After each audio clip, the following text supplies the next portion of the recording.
Denis MacShane, former Europe Minister, you're here in Brussels to launch your very own book today, Brexit, How Britain Will Leave Europe.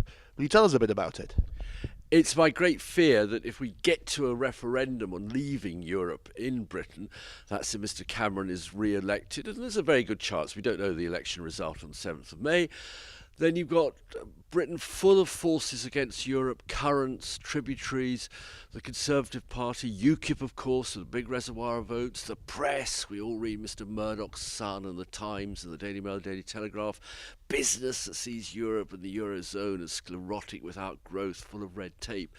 And so if all of these force fields come together in a populist in-out referendum, I just think there's a very big chance that the vote will be no to Europe. I haven't read the book yet. I'm looking forward to it very much. Would you tell me that it's going to be pro-Labour, pro-Conservative? I don't suppose it's pro-UKIP. It's pro-Europe and pro, I hope, us wanting to stay, because really it's not a Labour book or a Conservative book. I'm as critical of the Labour Party and its approach to Europe over the years as I am of the Conservatives. It's not a pro or anti-Europe book. Too many of the books are either we love Europe, this is what Europe's like, or we hate Europe, this is why we don't like Europe. It's not that. It's a political narrative and analysis that tries to explain, particularly actually to friends on the continent, to business, why if we have a referendum, you have to take very seriously the chance of an accidental walkout from Europe and a no vote, because there hasn't been a single referendum on Europe, except one I think in Spain, January 2004, which has resulted in a yes vote in the first referendum. That's what happens when you hand Europe over to populist plebiscites. But by the title of your book, it sounds like you've already decided that, in fact, the UK will leave Europe. Is that the case?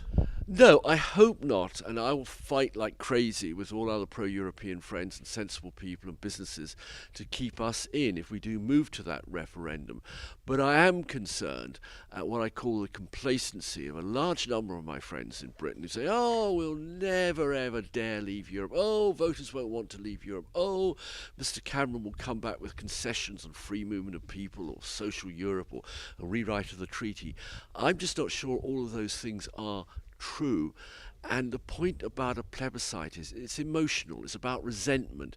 You want to give the Prime Minister a kicking. By 2017 Mr Cameron will have been in power for 7 long years. Prime Ministers aren't popular after 7 years. You want to give him a kicking? Vote against his referendum. Richard Corbett, MEP, the title of Denis MacShane's new book is Brexit, Why Britain Will Leave Europe. Do you think that's what's going to happen? No, I don't think so. Dennis and I don't see eye to eye on everything. Nonetheless, this book has some very interesting insights about the debate about Europe in Britain. Over a long period of time, he draws attention to the fact that there are some deep-rooted and long-term aspects of this debate. It's not just a question of one or two politicians trying to take advantage for short-term reasons of a swing in public opinion. There are some deep-seated reasons for public opinion being the way it is that need to be addressed. Why do you feel it is that it's come to this, that this time in history there is such seeming resentment and animosity towards the European Union? Qualify that slightly, the latest opinion polls show the biggest majority in favour of staying in the European Union than there have been for some time. But there are a number of reasons why people question the European Union. One, firstly, it's natural to question institutions that are far more distant from people than national or local institutions, which of course is a good reason not to act at European level if you can deal with a subject perfectly well at national level. But because of our interdependence, we do need to act jointly together with our neighbouring countries on some things. And that needs to be done in an open, transparent, democratic way. That's what we are trying to do at the European level. Some people have doubts about that. We also have a media which is vehemently, the written media in Britain is vehemently anti-European, at least the 3 largest groups, or even the 4 largest groups if you look at it in terms of ownership. And that's a deliberate policy.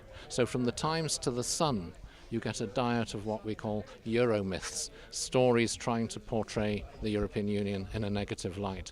That is also a major factor. Do you believe that the rise of Euroscepticism comes along with the rise in the popularity of far-right parties?